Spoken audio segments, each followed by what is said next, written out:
Hello. Hello, police. Yeah, what's the problem, sir?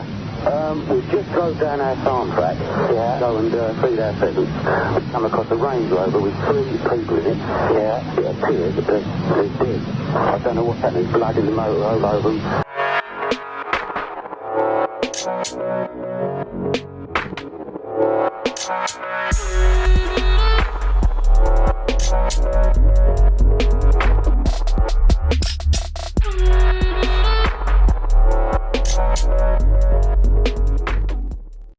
And welcome back to a new video on the Essex Boys case. As always, if you are enjoying the content, please do give the video a thumbs up.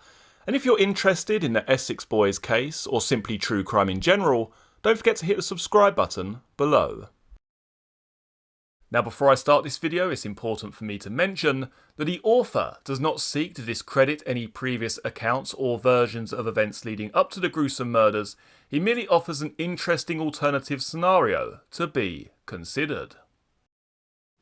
Well, gentlemen, a long night with not a lot to show for our efforts. D.I. Harvey addressed the team. The general murmur and nods of agreement said it all. The team had worked systematically through the night's haul of bodies. All bar one had gone home. The chief superintendent had spent the day in his best uniform, getting more irritable by the moment, reading out the words of the formal police caution to the now inappropriately dressed nightclubbers. The duly cautioned persons were then pitched out the door, bleary-eyed onto the main road, to find cabs or be collected by friends. 4 people had been charged with intent to supply. This wasn't going to get past the CPS. The Crown Prosecution Service would likely deal up outside the Magistrates' Court on all of them for a guilty plea on a lesser possession-only charge. It was in reality just a poor effort to make the night's report read a little better if it was ever looked at by anyone. In truth, the whole night had been no more than a show of willing to combat recreational drug use in the town's nightclubs and bars. A rattling of the sword, a show of force. It was how they were now pitching it to make themselves feel better. Amazing how, with the expectations quickly downgraded, pats on the back could be issued to all involved. Only one poor lone guy staying in custody, and it was just his bad luck. An outstanding warrant for non-payment of fines, only traffic offences, hardly Britain's most wanted. The interviews hadn't produced anything meaningful. They would have to keep a lookout for the odd Hollywood movie star dealing in the pubs and clubs locally. The theme also hadn't changed. No one wanted to give up the real supplier. The CID briefing room emptied. It was gone 4 in the afternoon, and Thursday was almost done. CID had other business to attend to. Regular stuff. Burglaries and no end of low-level time-consuming nonsense. Governor, there's just something not right about last night. DS Bill Handley had been quiet during the boss's summing up of the previous night's raid for the rest of the CID team. Look, Bill, I am inclined to agree with you, but realistically, we've done all we can. We were through, but we just struck out. I mean, what can I say? Better luck next time. Maybe the movie stars had all been and gone earlier in the night. And at the end of the day, we acted on a hunch, remember? It's not like we've got any real intelligence. You know what the kids are like anyway today. They can't go out for a bloody night out without a bit of whatever it takes to get them going. Maybe, just maybe the supply is so diluted by the time it gets to the club, and the big dealers are far removed elsewhere. It appears everyone's got a bit of something on them these days anyway. The Mr. Bigs are out there, and obviously we know that, but perhaps we're just at the bottom of the food chain. The report's going to go up to the division. Look, if the bright and brilliant minds up there have anything specific, then we can act on it. But otherwise, we can only do what we can do.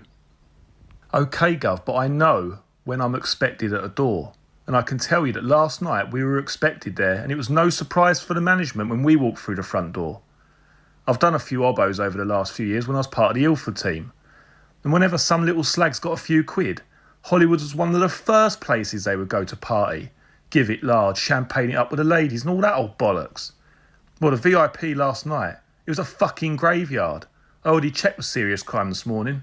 Several of the local players are still listed as regulars in the club on a Wednesday. That big fat fella from Canning Town lies over Brentwood now. Johnny Blunt they call him. And the party guy out of Chigwell, Dave George, remember him? Fancies himself a bit of a gangster. Got pulled over once with a fucking BB gun. Beat up some poor girl off his nut and threatened her with it.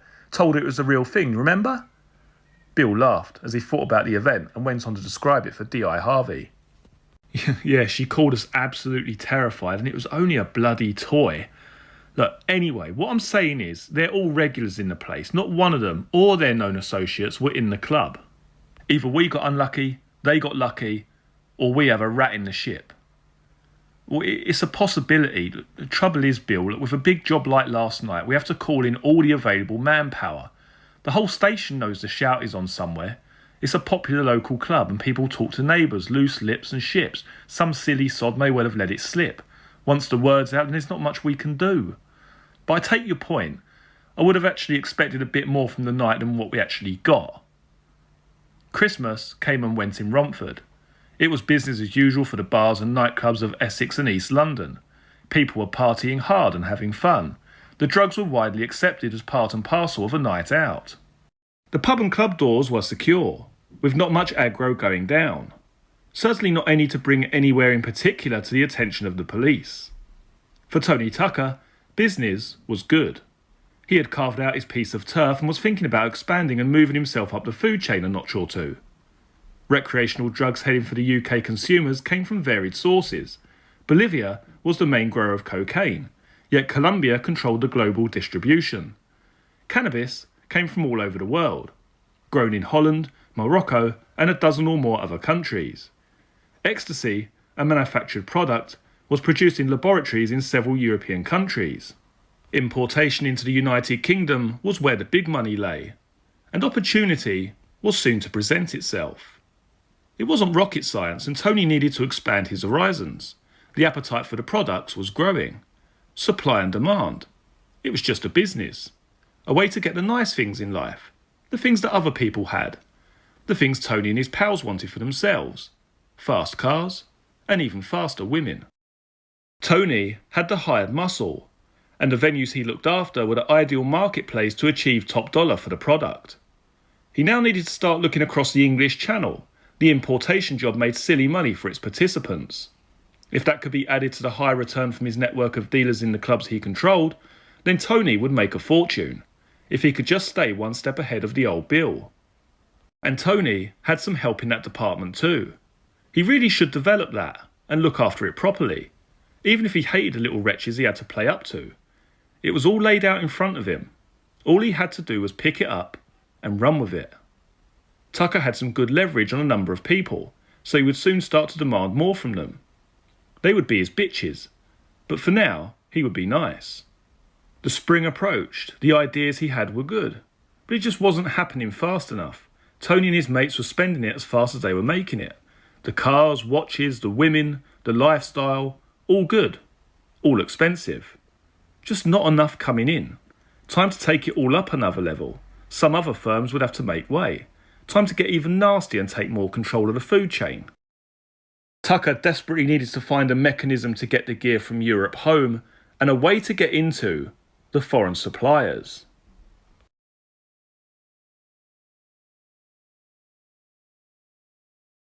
April 1995 in Essex. Over a year had passed and the Essex club scene was in full swing. Some people were making money, ridiculous amounts of money. Other people were getting bullied, hurt and manipulated. DS Bill Handley was asked to report to New Scotland Yard on Monday the 24th of April. The request came through the usual channels. Nothing untoward about it and nothing to indicate a career move upwards, sideward or downwards. Bill had been putting in a solid effort with the resources available, so he wasn't unduly concerned, more curious about what the day might hold for him. The real problem was that there was never enough hours in the day or manpower to achieve great things.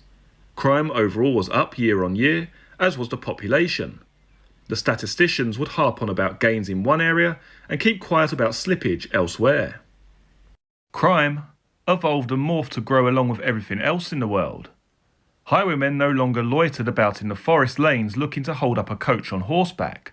Instead, postmen handed over envelopes containing credit cards to a bloke in the pub for a few quid. Pub bloke then hits the Thurrock Lakeside shopping centre on a wild spending spree. The next night, pub bloke would be selling goods for cash in the pub. So the end result very similar to the highwayman's, just a different road on a different day. Crime is as ingrained in society today as it was in the beginning of time. Bill was a conundrum in the great scheme of life. He was maybe a bad guy, because he had in a previous life done bad things. Yet those bad things were only bad if looked at from an insular perspective, or an Argentinian one, and any other place the British may have been inclined to use his particular skill set. However, if looked at as part of a larger picture, the type of picture civilised society was fond of adopting, then the for the greater good rule is conveniently adopted and laid over the sinful events, the deaths at the end of Bill's rifle barrel. It's then that Bill becomes a good guy, saving us all from the horrors intended by the losing side. History is always written by the winners, therefore this theory always works. Bill considered himself a good guy in his current career. He followed the rules of law and his broader personal rules of morality. He actually cared about the job and wanted to make a difference. Bill Handley in fact only fired in his previous life when instructed to do so. He had been able to justify the actions to himself personally. His own personal moral code had remained intact. He had long since put it all behind him. Job done.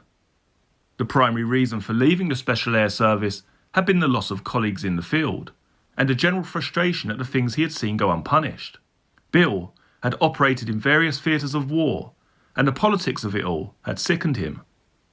The politics of war clashed more with his moral code of right and wrong than the extreme prejudice with which he was sometimes ordered to act. This was all in the past, and he never revisited it. His mind had shut it away, and he slept well. But some would still have called him a bad man. You have been listening to the book Once Upon a Time in Essex. This book is available to purchase online at Amazon and other online book retailers. Many thanks for joining me for this video. Very shortly you'll be able to see some other videos from the channel, including the Essex Boys playlist, which has all of the videos concerning this case in one convenient folder. If you like this video, please do give it a thumbs up. If you're new to the channel, please consider subscribing. I look forward to seeing you all again in the next video. Take care. Cheers.